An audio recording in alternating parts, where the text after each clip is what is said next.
La vida de Jesús de Nazaret, una de las figuras más enigmáticas de la historia de la humanidad.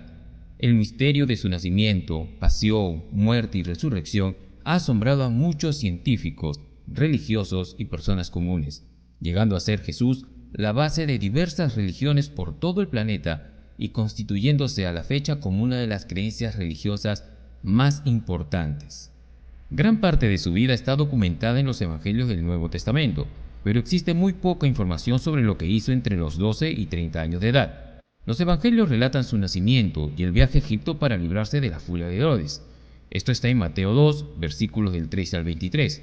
Luego en Mateo 2, versículo 23 y Lucas 2, versículos 39 y 40, se habla sobre María y el joven Jesús viviendo en Nazaret. También hay un relato que trata sobre la visita de José, María y Jesús, ya un niño de 12 años, a la ciudad de Jerusalén para celebrar la Pascua, esto en Lucas 2, versículos del 41 al 50. Luego de ahí, existe una laguna de aproximadamente 18 años en la vida de Jesús. Aunque se habla que fue creciendo en sabiduría y estatura en el favor de Dios, esto está en Lucas 2, versículo 52, la Biblia no habla más de lo que pasó en su vida en esos 18 años aproximadamente. ¿Qué pasó en realidad en esos años perdidos de Jesús? Existen algunas hipótesis sobre esos años perdidos de Jesús. Varios autores han afirmado haber encontrado algunas pruebas de la existencia de que Jesús estuvo en la India y el Tíbet durante ese periodo de los 12 a los 30. En el año de 1887, durante la guerra turco-rusa, Nicolás Notovich, un periodista ruso, viajó a la India con el propósito de estudiar las costumbres e investigar la arqueología de aquel país. Cuando se dirigía a Leh, la capital de Ladakh, en la India del Norte que está a lo largo de la frontera tibetana, Ladakh es conocida como el Pequeño Tíbet, que formó en una época parte del Gran Tíbet, y luego tras las conquistas de bárbaros del norte incorporaron Ladakh a Lhasa, y más tarde es conquistada por los musulmanes, convirtiéndola a la religión islámica. Nicolás Notovich escuchó de un monje tibetano en un monasterio hacer referencia a un gran lama, monje, llamado Isa. Isa quiere decir Jesús en tibetano. Notovich, al hacer más profunda su investigación, descubrió que una crónica de la vida de Isa existía junto a otros sagrados pergaminos en el convento de Imis, que queda aproximadamente a 25 millas de Leh. Notovich llegó a visitar ese convento y el lama principal le afirmó que sí existía un pergamino con los detalles del profeta Isa. Este santo varón predicó las mismas doctrinas que predicó en Israel cuando estuvo en la India. El lama le contó que el pergamino original estaba escrito en el idioma pali y después se tradujo al tibetano. En el convento tibetano se halla la copia, mientras que el original descansaba en la biblioteca de Lhasa. El lama fue persuadido por Notovich para leer el pergamino para él y lo tradujo al tibetano por medio de un intérprete. Del pergamino, Notovich aprendió que este Jesús había caminado por la India y el Tíbet mucho antes de que empezara su trabajo en Palestina. En el pergamino de Isa dice al principio: cuando Isa había llegado a la edad de 13 años, la edad cuando un israelita debe tomar esposa, la casa donde sus padres se ganaban la vida empezó a ser un lugar de encuentro para personas ricas y nobles, deseosas de tener por yerno al joven Isa, ya famoso por sus discursos moralmente edificantes en el nombre del Todopoderoso.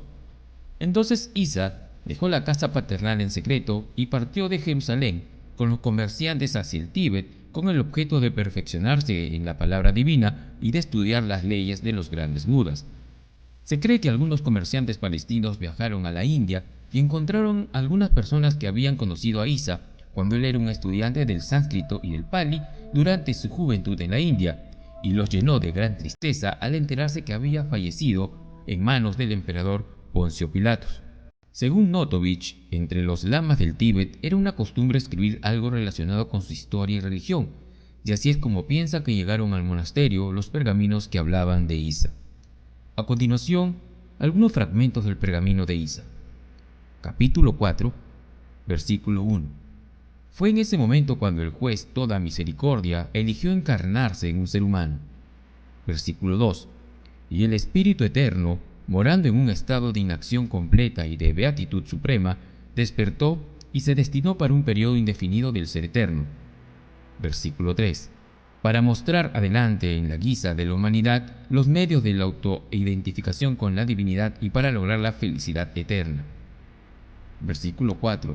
Y para demostrar por el ejemplo cómo el hombre puede lograr la pureza moral, separando su alma de su ciclo mortal, el grado de perfección necesaria para entrar en el reino del cielo que es invariable y donde reina la felicidad eterna.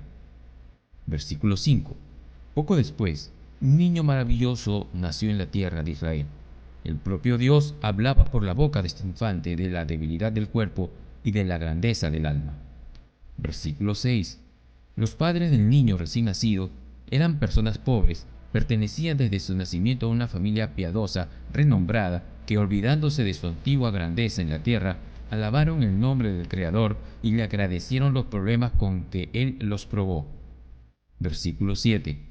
Para premiarlos por no salirse fuera del camino de la verdad, Dios bendijo al primogénito de esta familia. Él lo escogió por su elección y le envió a ayudar a aquellos que habían caído en el mal y curar a aquellos que sufrían. Versículo 8. El niño divino, a quien se le dio el nombre de Isa, empezó en sus años más tempranos a hablar del único Dios indivisible, mientras exhortaba a las almas de aquellos que se habían ido descarriando al arrepentimiento y a que se purificaran de los pecados de los que eran culpables. Capítulo 5, versículo 1. En el curso de su 14º año, el joven Isa, bendito de Dios, vino a este lado del Sin y se estableció en Archas, en la tierra querida de Dios. Versículo 2. La fama y la reputación de este niño maravilloso se extendieron a lo largo del Sin norteño, y cuando él cruzó el país de los 5 ríos, y los Raputana, los devotos del dios Jaine, le rogaron que viviera con ellos. Versículo 3. Pero él dejó a los adoradores de Jaine y se fue al país de Orisa, donde reposan los restos mortales de Yasa Krishna, y es en donde los sacerdotes blancos de Brahma le dieron una alegre bienvenida. Versículo 4. Ellos le enseñaron a leer y a entender los Vedas, a curar con la ayuda de oración, a enseñar y a explicar las santas escrituras a las personas y a echar fuera los malos espíritus de los cuerpos de los hombres, restaurando su salud. Estos fueron algunos fragmentos del pergamino recopilados por Notovich. ¿Quién o quiénes escribieron originalmente este pergamino, dando por sentado que este evangelio realmente existe, sabían de la vida previa de Isa en la India y el Tíbet, conocían sus sermones y estudios. También debió haberse enterado de segunda mano de sus actividades y el resultado que tuvo Isa en Israel. Como veremos, esto probablemente se debió a informes de unos comerciantes que llegaron hasta allá después de la crucifixión, aunque algunos eruditos lo niegan. No obstante, quien escribió esto lo ha de haber hecho poco tiempo después de la crucifixión, pues creía que Isa había muerto, lo que no fue así, ya que él regresa a Cachemira, donde realmente muere. Es, entonces, muy probable que fue una fuente como esta la que guió a los evangelistas iniciales, ya que el contexto general es muy semejante al canónico, aunque con algunas diferencias sustanciales. En este pergamino hay suficiente información clara como para decir que Isa no murió en la cruz, fue rescatado de ella y continuó con sus enseñanzas, regresando a Cachemira, donde murió. ¿Y tú qué opinas? ¿Quién fue Isa? ¿Fue Jesús? ¿Fue un invento de la imaginación de alguien? Solo el tiempo lo dirá.